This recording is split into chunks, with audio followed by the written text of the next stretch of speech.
Today, we're talking about Mythforce, a roguelike game. Is it worth playing? Stick around to find out. Mythforce is a unique blend of two gaming styles that often clash but somehow manage to coexist within this title. On one hand, you've got the fast-paced, action-packed dungeon crawler that lets you mow down hordes of enemies while bantering with your co-op crew. On the other hand, there's the methodical, slow-paced combat that requires precision in your sword swings and dodges just to stay alive for a few minutes. Now here's where Mythforce stumbles a bit. While I'm all for variety, the first approach feels more in line with the game's cartoony tone and its multiplayer roguelite structure. However, it can be frustratingly harsh. A simple misstep can lead to you losing a substantial chunk of your health. And health potions in this world are about as rare as unicorn sightings. Speaking of combat, Mythforce takes its first-person sword swing seriously. Holding down the mouse button for a charged-up strike feels remarkably satisfying, reminiscent of Vermintide. But here's the catch. Getting hit by enemies just a couple of times spells big trouble. Some characters, like my rogue, feel as squishy as a paper bag. What's more, you occasionally may take damage while seemingly dodging out of sword range.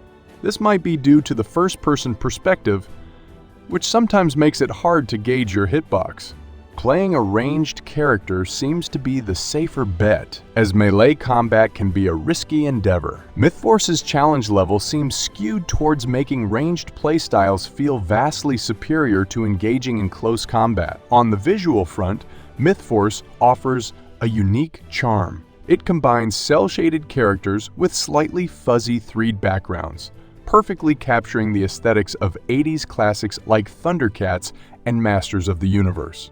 It might be a generic dungeon crawler world at its core, but the art style breathes life into it. While Mythforce starts with some classic DAT vibes like skeletons, it gradually introduces more unique foes, like those crafty mushroom men who can shrink themselves to avoid your sword strikes. This diversity keeps you on your toes and leaves you curious about what creative challenges lie ahead.